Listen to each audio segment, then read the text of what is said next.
the truck you drive don't matter. All trucks are created equal. It's all the same. Today, on the Trucker Brown channel.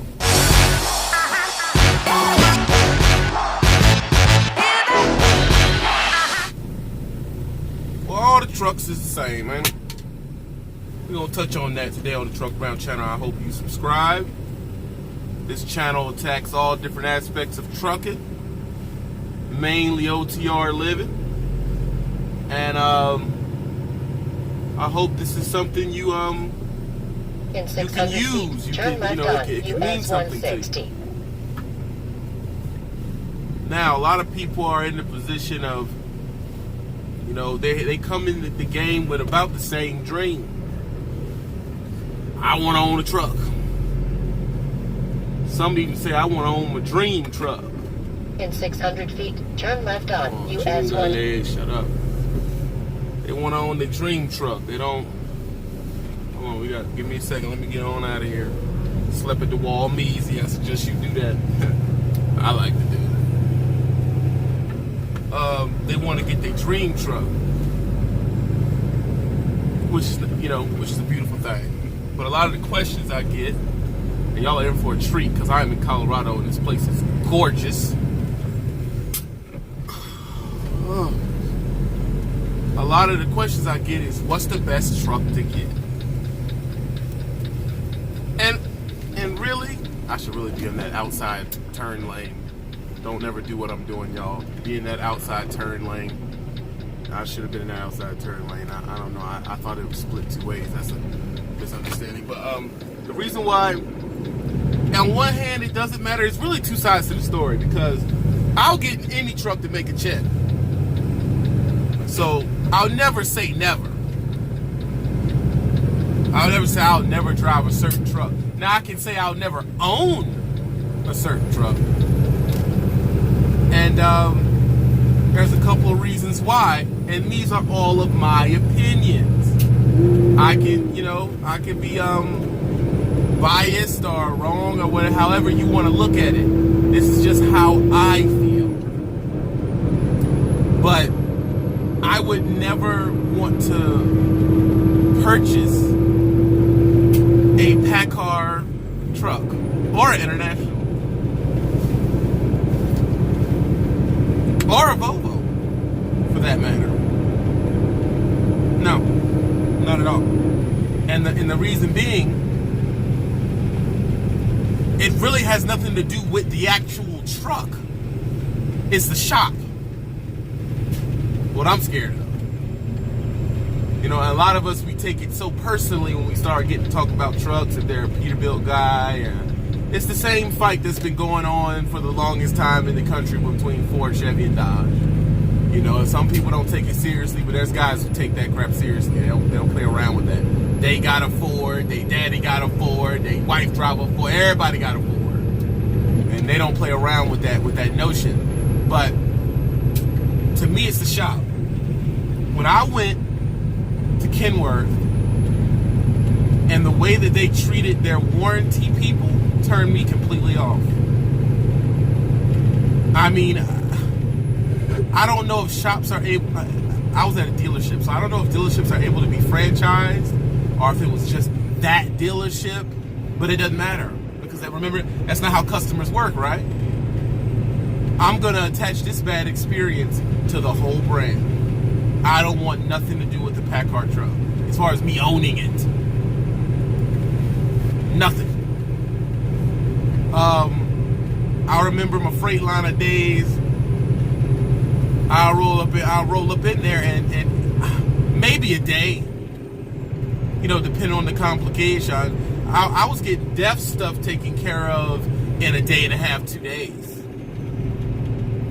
PACCAR spent 10 days on batteries and a marker light seal. 10 days. Then I found out towards the end that they were just waiting for them to approve to pay it. They were waiting for the warranty people. No. I'm not feeling that at all. I think that turned me off. It's still messed up. If it rains too hard, the dashboard still goes out. So they didn't even fix it. 10 days in the telling. You know, I gotta pay for that crap. You're talking about 10 days of about $100 a day.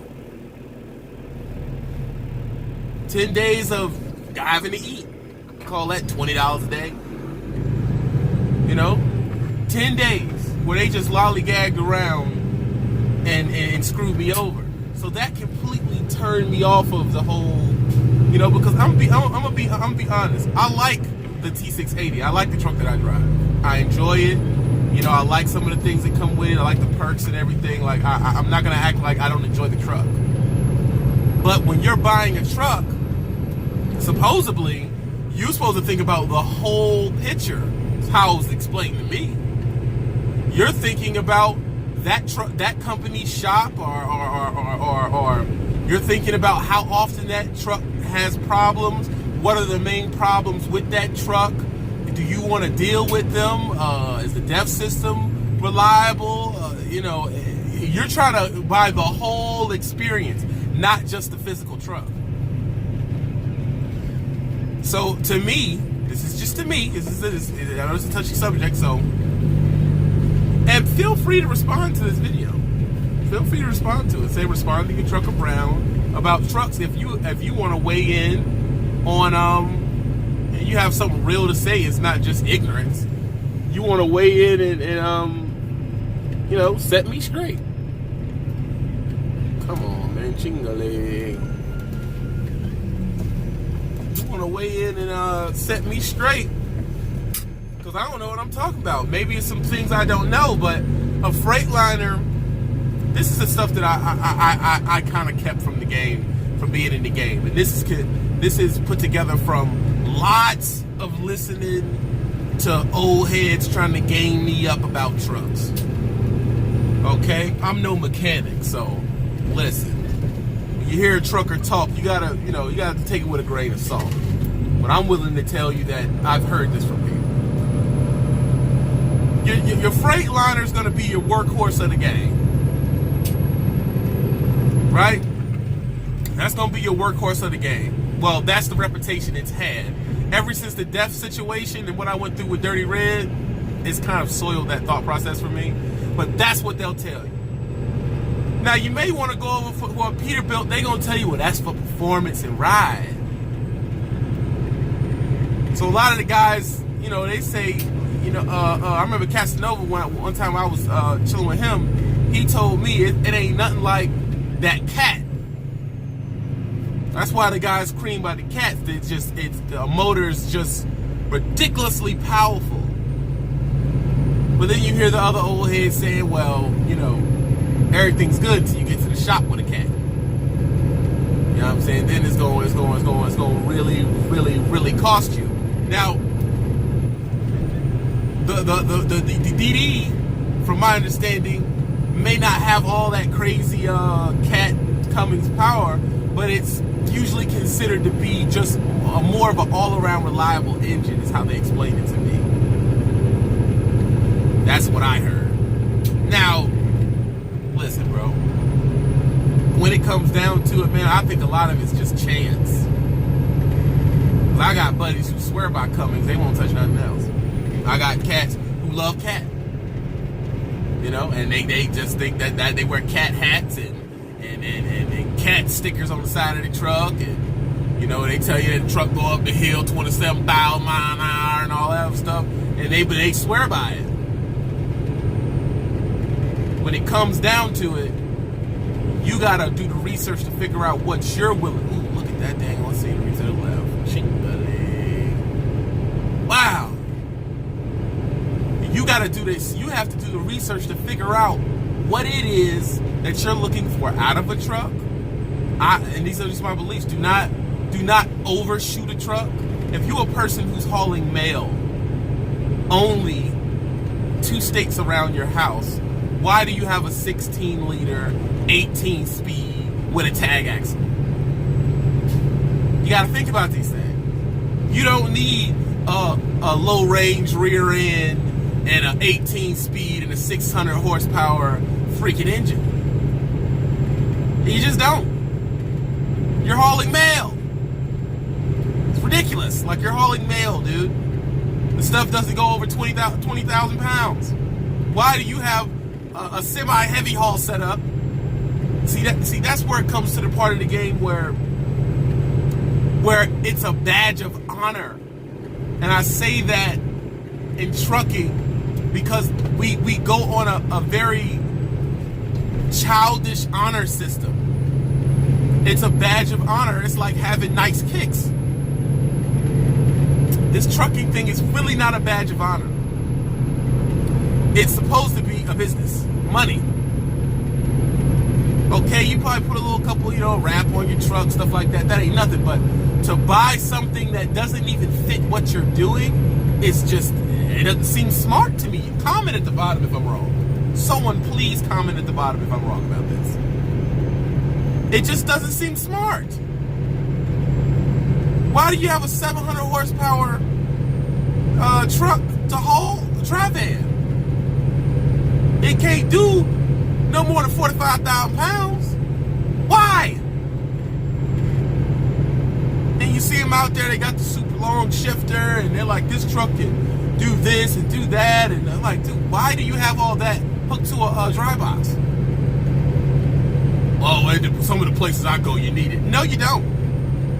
Let me tell you something. I drove night transportation. I had a 13-liter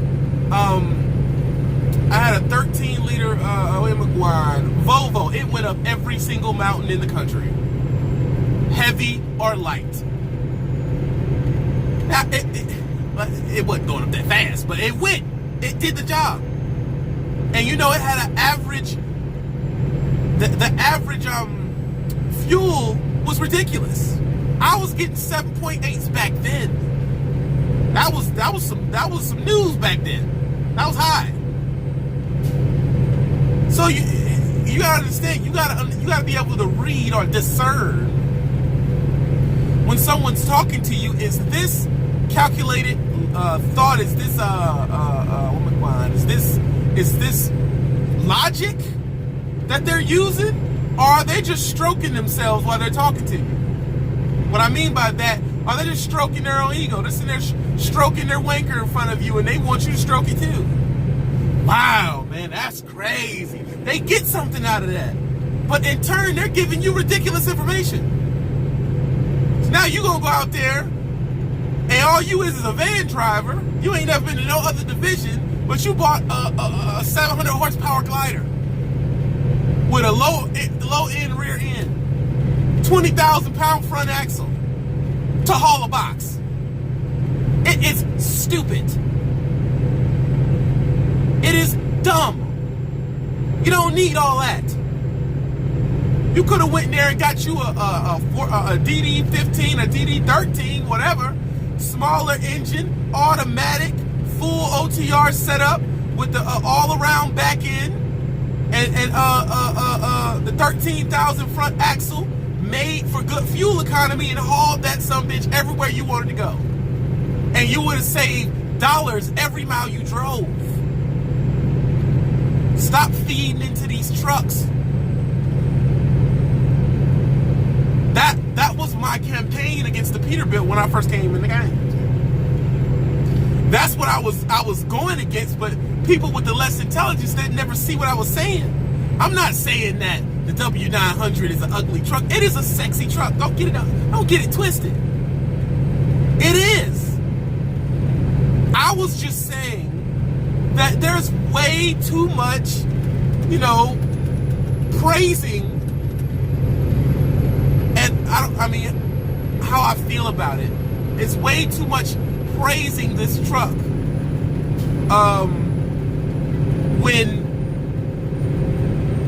at the end of the day, someone please tell me, yes or no in the bottom, are the snub-nosed trucks more efficient than the long-nosed trucks? That's the only question I want to hear. Someone answer that question at the bottom. That's the only question I want to hear. Is it? Are they more efficient? As more technology being put into shape of the truck, the materials, the lightweight materials, all that stuff. Yes, so to sit around and act like this is a better option, it's probably a better option if we're talking about performance, but is it a better option for your bottom line? That's all I'm saying.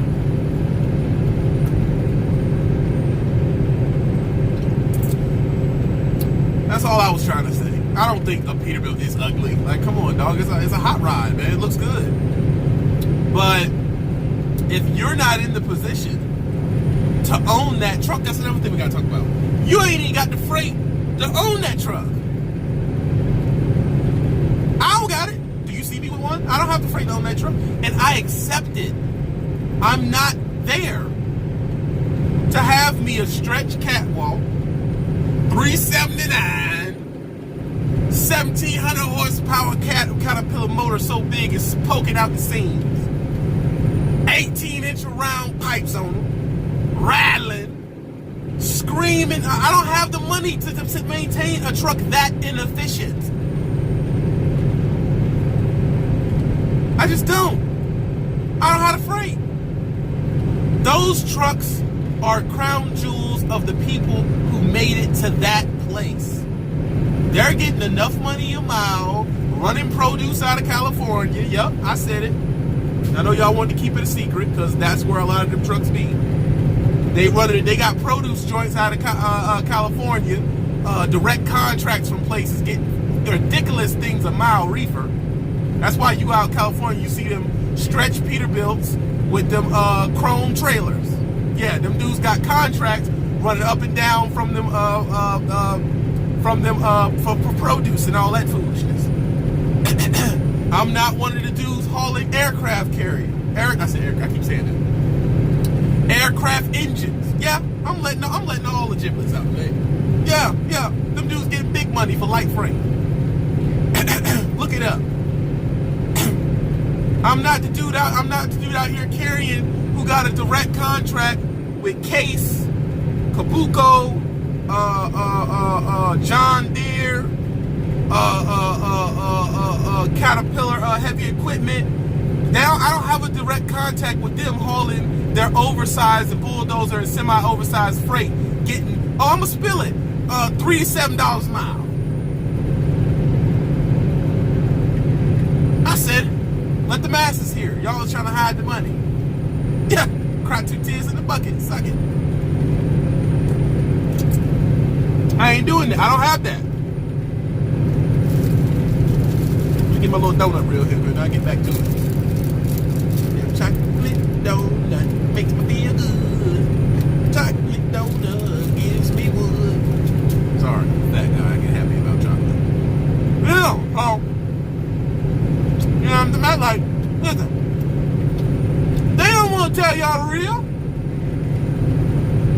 You know, I've been cussed out more than one time by people for dropping too much grease.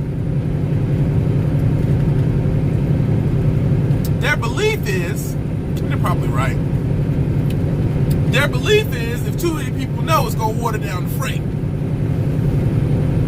That's their belief. I don't know if it's right or not, genuinely. What do I know? I haul main carrier freight. I'm a piece of crap anyway to everybody, so whatever. But yeah, that's what their belief is. You know, I don't have a direct pharmaceutical contract. You know what I'm saying? If you don't know, now you know. I don't have these things, so I'm not in the position to own a truck that is just ridiculous like that. These dudes, all them things that I named, the people who are in the right position in those places, they're making so much money, they can have any truck. They can have a truck that's run on actual money. You just pour money into the gate account and it burns it to move, and they still will make a profit. That's how much money some of these guys are making on these direct contracts. Don't get it slipping. The direct contracts are out there. They're just, a lot of them are taken up. But the guys who got them, you see them with them fancy trucks. They earned them. You don't need to come out here. You ain't got none of that, but you trying to get a truck like that. You ain't there. Don't go tracing waterfalls. That's just a fact, though. That's a Trucker Brown Channel, man. Listen. Come out here, dealer business. You dealing with Trucker Brown? I hope you subscribe. I hope you share. I'm just getting you real.